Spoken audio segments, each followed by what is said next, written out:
to be as armored as humanly possible. You do get that +1 armor buff for running Championship Riven. It's secret passive.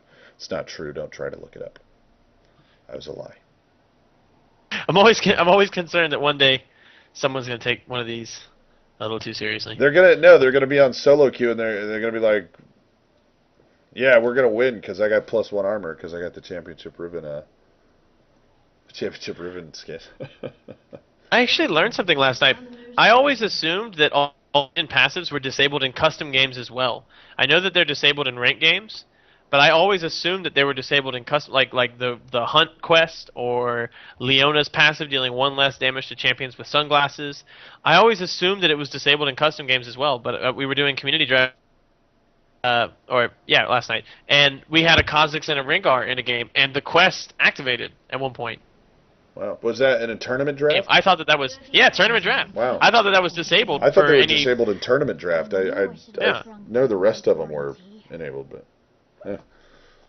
yeah, crazy. that was a huge shock to me. Yeah, well, kind of fun too. Well, fun for community drafts. Not that fun if you do end up with a Rengar versus Kha'Zix. in your tournament game, your offline or your online tournament game, your maybe summer promotion qualifier or something like that. That could be interesting. Yeah, if they ever get Rengar out of the dumpster, anyway. Have they rebuffed him? They're still working. They're working on it. They're working on it. Thread with a little bit of discussion about what he has planned for Rengar, but they are currently in the works. Yeah. Yeah. So it's going to be a wait for aksn1per or aksn1per. aksn1per.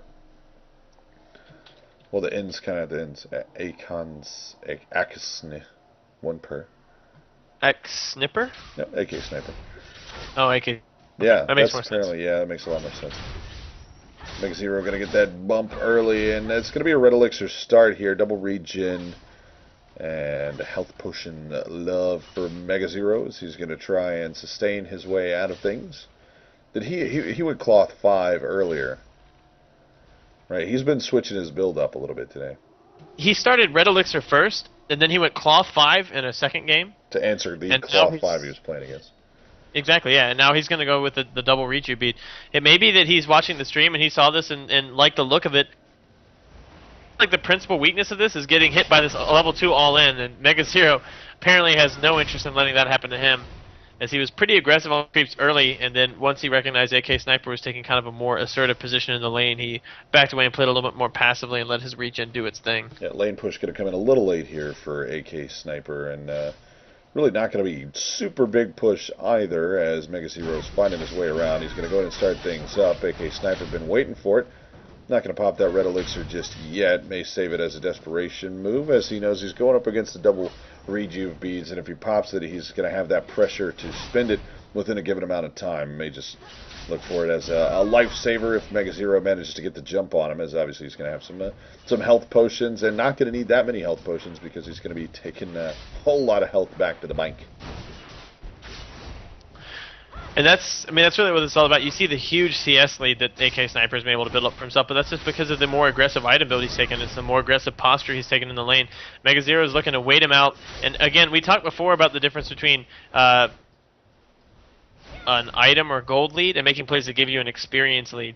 And this kind of super high sustain build, it tends to do better for the experience side. Not in the early levels, because as creeps die faster, you gain those levels faster.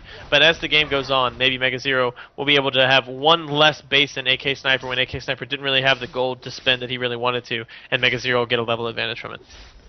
MegaZero going to get things back out towards the middle of the lane here. Doing a serviceable job farming at a turret. Is a little low.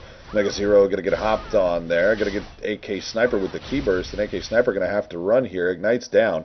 Does manage to hold on to his elixir, though, and that is either some really, really confident playing right there, or he's being extremely disciplined. He's going to pop that red elixir and go on MegaZero. Knows does not have that ignite. Ignite ticks off. MegaZero makes it out. He's going to be able to get behind the turret. Health potion ticking away. It's very late on the exhaust, so aksn1per going to get away. The health is going to come to basically even with those rejuve beads. The long game here will belong to MegaZero, at least for the next couple of seconds. Going to farm it up under the tower. aksn1per backing out, trying to look for a bait here possibly, as he's going to have to dash in and just going to dash it back. Sort of a nice counter bait there by MegaZero. Gets him to pop broken wings, and he'll have a little bit of a cooldown advantage here for the next couple of seconds.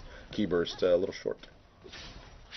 Yeah, it was really nice to play there by MegaZero at the beginning of that fight. He got aksn1per to burn a couple broken wings charges that didn't deal damage, and was able to really control aksn1per's movement. But then at the end of it, aksn1per saw the opportunity to pop the red pot and go in, and that's what's given him that huge HP lead, that huge amount of burst damage that he's been trying to utilize so far to continue controlling the lane. MegaZero's rejuve beads are serving him in good stead. If he can hit level 6 before aksn1per, then the all-in there is going to be pretty important, as aksn1per is out of regeneration. So any harass MegaZero gets down that doesn't get eaten up by a Valor Shield is going to be super, super important. MegaZero going to continue to let the lane push on over. He's going to get well forward of center here. And aksn1per going to have to start hanging out in dangerous territory, which means MegaZero got plenty of room to retreat here. And we did see MegaZero earlier play a very different kind of game. He's looking for the CS numbers. In this case, he's down by just about 10 there. We'll make it a nice even 10 as MegaZero grabs one back for himself and just trying to play it as safe as humanly possible here. He knows he's got the regen. He knows aksn1per can't really afford to back just outright. He's going to play it back as far as he can, look for tower dives. They're both level 6 now, so there's the danger of a very big all-in look. Got barrier back on the far side, so aksn1per going to have the advantage in any straight-up fight here while we wait for ignites to spin around. They're both pretty close on the cooldown timer there, and exhaust not too far behind for MegaZero. Yeah, any straight up fight that happens right now, while aksn1per has summoner advantage, is going to be in his favor. But the longer they both just sit here farming up, the more and more it's going to go in MegaZero's favor. He just has so much more HP regeneration coming out.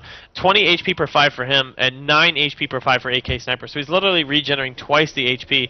aksn1per, not sure if he's going to actually go all the way back. No, he's going to cancel that at the last second. MegaZero kind of called his bluff there, as he recognized, like, there's no way he's actually going to go back right now. Now, he's not going to give up that time while his red elixir is still burning, while he has still that little bit of an advantage in the lane. And not compromising his farm. Going to play Key Burst miles out there as MegaZero just trying to wait for things to move on over. aksn1per going to freeze the lane out right where it is. And say, you're not getting nothing. That red elixir has ticked off now, so it's going to be even, but the barrier advantage is something that can't be ignored here. That exhaust just about back up. Ignite's running in on both of them, and the ignite for MegaZero will be up very, very shortly ahead of aksn1per. So he's going to have a little bit of an advantage there. Ignite's back up. Still got about 15 seconds left on the aksn1per ignite. MegaZero is going to go for it. They're going to trade ults here. Barrier comes out. Ignite's down. MegaZero got it first blood. And that's going to be game one over to MegaZero. GG call right there as aksn1per